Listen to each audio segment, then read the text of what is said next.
내가 조금만 더 노력하면 이 정도 효과에서 살을 뺄 수 있을 것 같은데 이 약이 얼마짜리인데? 이렇게 다들 생각하게 돼요. 안녕하세요, 닥터 디아마입니다. 오늘은 두 번째 시간으로 다이어트 약 각각에 대해서 설명을 드려보는 시간을 가져볼게요. 다이어트 약은 크게 6가지 종류로 나뉘어요. 그중 첫 번째 약이 바로 제일 많이 쓰여지고 제일 효과가 좋다고 알려진 교감신경 흥분제예요. 대부분 식욕 억제제라고 한다면 이 계열부터 생각하시면 되고요. 펜디메트라진 또는 펜터민 등이 주된 성분의 약이에요. 약을 드시고 있는 분이라면 눈사람 혹은 나비 모양 약은 한 번쯤 드셔보셨을 거예요. 워낙 많이 쓰이는 만큼 다이어트 약의 부작용이라고 알려진 문제들 대부분도 사실 이 계열의 문제들이 많아요. 이 약은 쉽게 생각하면 내가 가장 좋아하는 무언가를 계속 하는 듯한 몸 상태로 만들어준다고 생각하시면 돼요. 예를 들어 게임 정말 좋아하는 분들은 밥도 안 먹고 게임만 하기도 하고 그러잖아요. 그런 식이에요. 뭔가에 집중할 수 있게 되고 식욕도 없어져요. 이 약의 장점은 교감신경이 흥분되며 기초대사량도 같이 올라간다는 거. 그래서 같은 양의 식사를 해도 이 약을 먹고 있다면 살이 덜 찌거나 빠지게 돼요. 거기다 식욕까지 억제가 되죠. 추가적으로 집중력까지 올라가기 때문에 일의 능률도 같이 올라가요. 물론 장점만 있는 건 아니에요. 단점도 엄청 많아요. 불면증, 두근거림, 입마름, 그리고 거기다 혈압이나 맥박도 같이 올라가고 이게 심장에 무리를 주게 돼요. 흔히 3개월 이상 식욕 억제제를 먹지 말라는 이야기를 들어보셨을 거예요. 이게 바로 이 계열의 약 펜터민 37.5mg을 복용했을 경우 때문에 나온 이야기예요. 말이 나온 김에 한마디 더 말씀드리자면 펜터민은 하루 용량이 37.5mg이 최대 용량이에요. 사람 하나가 하루 먹을 수 있는 최대량이죠. 이렇게 먹어도 3개월 이상 먹으면 몸에 안 좋을 수 있어요. 그런데 어떤 병원에서는 하루 1.5알 또는 2알씩 처방하는 병원들이 있어요. 전 하루 2.5알까지도 복용시키는 병원들을 봤어요. 일부에서도 이야기했듯이 사람마다 부작용이 다르고 부작용 대비 얻는 이득이 다를 수 있고 이렇게 해서 얻는 이점이 많다라고 의사가 판단해 나가면 그걸 나쁘다라고 보지 않을게요. 근데 그렇게 약을 복용하는 분들께 여쭤봤어요. 이 약이 무슨 약인지 아시냐고. 다들 모른다라고 이야기하시더라고요. 적어도 드시는 분들이 무슨 약인지 어떤 위험을 감수하고 드시는지는 알아야 된다고 생각해요. 펜터민은 하루 37.5mg 이상은 웬만하면 안 드시는 게 좋으세요.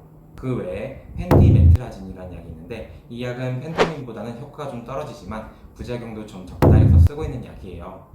근데 이건 펜터민보다 안 좋은 부작용이 하나가 있는데 그건 바로 중독성이에요. 미국에서도 약품을 관리할 때 펜디메티라진은 흔히 알고 있는 암페타민과 같은 등급의 DEA3로 구분하고 있어요. 참고로 펜터민은 호예요. 숫자가 적을수록 중독성이 강해요. 따라서 펜디메트라진을 드실 바에는 차라리 펜터민 반하를 드시는 것이 훨씬 더 나아요. 마지막으로 하나 더. 이 약은 끊었을 경우 약을 복용했을 때의 집중력이나 못 느낀 피로 등이 갑자기 몰려오게 돼요. 그래서 이 약을 끊었을 때 우울증이 온다든지 많이 피곤하다든지 그런 일이 발생할 수 있어서 조심해야 돼요. 두 번째 계열로는 흔히 항불안제 그리고 안정제로 알고 있는 약을 쓰는 경우가 있어요. 그냥 쉽게 얘기하면 식욕이란 감정도 안정시켜버린다고 생각하시면 편하실 거예요. 장점으로는 장기간 썼을 때 첫 번째 교감신경 흥분제보다 조금은 더 안전하다는 거. 단점은 효과가 좀 떨어지고 졸리기 때문에 사회생활 등에 지장이 있을 수 있다는 거죠.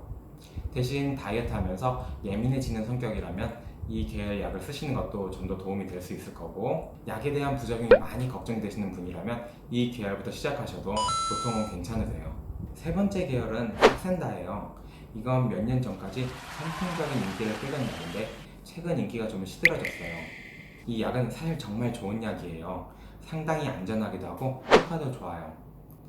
일단 제일 큰 단점은 가격이 좀 비싸다는 것과 주사제라는 것이에요. 다른 약들은 먹으면 되는 건데 이 약은 하루 한 번씩 자기 배를 주사기로 찔러야 돼요. 당뇨 환자분들이 인슐린 맞듯이 말이에요. 사실 주사 맞는 건 처음이 어렵지 한 번 하면 그렇게 어렵진 않아요. 이 약은 원래 당뇨약으로 개발된 약인데 당뇨약으로 쓰던 도중 식욕이 억제되고 체중이 감소되는 효과가 있어서 다이어트 약으로 개발이 되었다고 해요. 보통 당뇨약들은 체중이 대부분 증가하거든요. 작용 기전은 크게 두 개예요. 뇌에 작용해서 레프린이라는 식욕과 관련된 호르몬을 감소시켜주고 장에 작용해서 포만감을 유지시켜주죠. 그래서 식욕도 줄고 포만감도 오래 유지시켜줘요. 이 약의 단점으로는 개발 단계의 동물 실험에서 갑상선암이 약간 증가했다고는 하는데 실제로 사람한테서는 증가하지 않았지만 가능성이 있을 수 있다는 것, 그리고 기전상 췌장염의 위험성이 있을 수 있다는 것, 이 두 개가 가장 큰 단점이에요. 그리고 이 약의 효과인 포만감이 극대화되어서 나타나는 소화불량, 구역, 구토 등이 제일 크게 느끼는 단점이에요.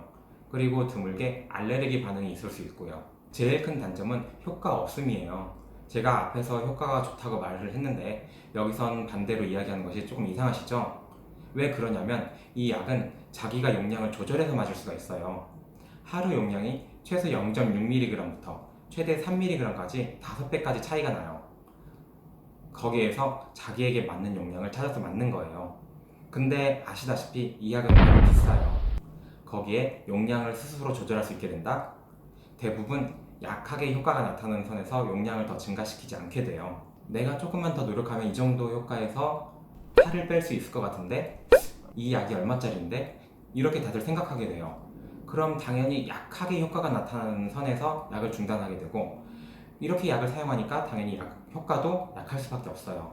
그래서 요새는 인기가 사그라들었어요. 약간 억울하게 오명을 쓴 말이죠.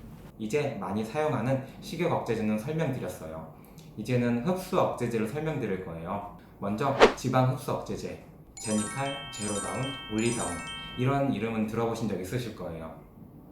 이 약은 장에 작용해서 지방 흡수를 30% 정도를 줄여줘요. 오직 장에만 작용하고 오직 지방에만 작용해요. 그래서 건강을 해치는 큰 부작용이 없다는 게 장점이지만 효과도 크진 않아요. 단독으로 사용했을 때 한 달에 0.5kg 정도 빠지는 정도? 그리고 튀김이나 삼겹살 같은 기름기 많은 음식을 좋아할 때는 도움이 되지만 탄수화물이나 단백질이 많은 음식 위주의 식사를 하시는 분들께는 도움이 별로 안 돼요. 그리고 가장 큰 단점은 흡수가 안 된 지방이 변에 섞여서 기름변이 되어 나오면서 그 기름변에 장이 적응하는 기간이 3일에서 일주일 정도 변실금. 쉽게 이야기하면 방귀 뀌다 실수를 하는 일이 발생할 수 있다는 점이 가장 큰 단점이에요. 사회생활 도중 방귀가 나올 때마다 화장실을 가야 한다는 건데 쉽지 않을 수 있죠. 그래도 적응되면 크게 불편감 없이 생활할 수 있다 하네요. 다음에는 탄수화물 흡수 억제제인데 이건 사실 실제로 크게 효과 있는 약은 당뇨약으로 있는데 이 약을 다이어트 약으로 쓰는 건 현행법상 불법이에요. 그 외에 시중에 나와 있는 약들은 보조제 개념이어서 크게 효과는 없고요. 여기까지가 흔히 쓰이는 다이어트 약들이에요. 거기에 여러 가지 보조제들을 같이 사용하죠.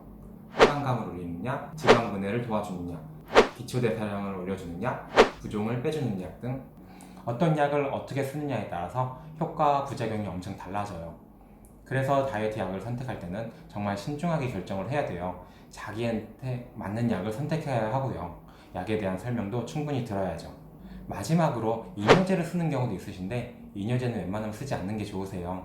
다이어트 효과도 없을 뿐더러 꽤 위험한 약이에요. 위험하더라도 효과가 있으면 모르겠지만 일시적으로 체중만 감소시키고 물 마시면 다시 체중이 올라가는데 그걸 위험성을 감수하고 드실 필요는 없으니까요. 자, 이제 어느 정도 궁금증이 풀리셨나요? 다이어트 약에 의존만 하면 안 되겠지만 다이어트 약을 너무 무서워하지도 않았으면 좋겠네요. 다들 다이어트 성공하시고 좀 더 건강해진 모습으로 뵀으면 좋겠습니다.